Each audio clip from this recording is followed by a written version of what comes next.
prende la parola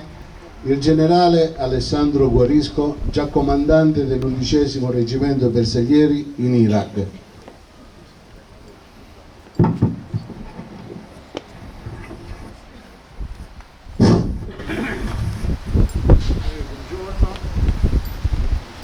Un saluto alle autorità civili numerose oggi a presenziare questa cerimonia e tutte le persone care a Vidotto che sono sempre presenti in questa cerimonia. Nel 2003 a novembre avveniva la strage di Nasiriyah e sono passati 19 anni. Subito dopo la strage un uomo, un cittadino di Jesolo, non carabiniere ma bersagliere, pensò che era importante ricordare questi 12 carabinieri caduti, 5 dell'esercito, 2 civili e anche 9 iracheni, non dimentichiamo che anche loro hanno pagato, e decise che in questo luogo dove ci troviamo oggi, che ha eretto come un sacrario, doveva essere posto un qualcosa per il futuro a memoria. E l'ha fatto lui personalmente, non era obbligato, poteva anche esimersi da certi compiti, invece l'ha fatto. Questo perché? Perché solo una persona che ha un animo, un cuore dedicato a quelli che sono i valori sia della memoria dei nostri caduti, ma anche ai valori presenti, quelli che purtroppo in questi periodi ultimamente vedo un po' scemare, no? Sta diventando un'Italia troppo litigiosa secondo i miei personali commenti, e lui invece ci ha creduto e ha creato questo luogo, e questo luogo è diventato un fulcro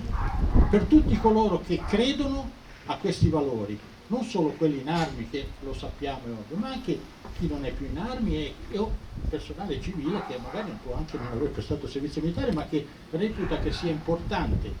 mantenere la memoria e il ricordo di coloro che sono morti per noi e anche per altri paesi, per altre popolazioni, perché non c'è ombra di dubbio che possiamo dirlo, lo posso dire e confermare, non c'è più grande pacifista di un militare. Noi non portiamo bandiere di tanti colori, ne portiamo solo di 3, però siamo veramente pacifisti perché abbiamo vissuto e visto quelle che sono le realtà e gli orrori della guerra, per cui solo chi prova queste cose sa quanto sia importante la pace, e questa giornata viene anche festeggiata dai vari comuni d'Italia. Anche di Jesolo mi pare c'è una cerimonia in merito proprio per la giornata. Quindi il mio ringraziamento oggi, oltre al doveroso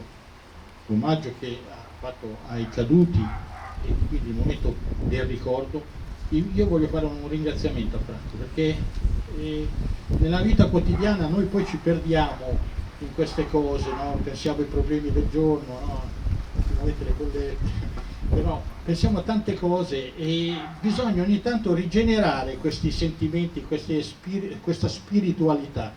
e Franco ne è come l'artefice, e grazie a lui che abbiamo la possibilità un attimino di ritrovarci, non solo anche tra vecchi amici, perché effettivamente è anche una giornata tra virgolette goliardica, al di fuori ovviamente della cerimonia, per rivedere vecchi volti, ogni anno che passa sempre più vecchi, però purtroppo l'età è per tutti un danno, ma è un momento per rigenerare questa nostra spiritualità e di trovare. Quindi io oggi voglio dedicare un ringraziamento mio personale sicuro, ma credo di condividere anche quello di tutti gli amici e le autorità presenti qua, a Franco Vidotto, che conserva, che è il custode di questo pezzo di terreno che è un sacrario, perché non contiene solo i caduti in Nasiriyah, ma abbiamo anche per gli istriani, di tutte le armi, ed è lui lo conserva gelosamente e consente a noi ogni anno di ritrovarci per poter rigenerare questo spirito. Grazie Franco Vidotto, che Dio ti dia la forza di continuare sempre così per noi, che abbiamo sempre bisogno di questo, e per i più giovani che possano apprendere e abbeverarsi a questa spiritualità legata ai valori che non sono valori obsoleti, ma sono valori importanti e che quando perderemo questi purtroppo perderemo anche l'Italia, secondo me. Grazie.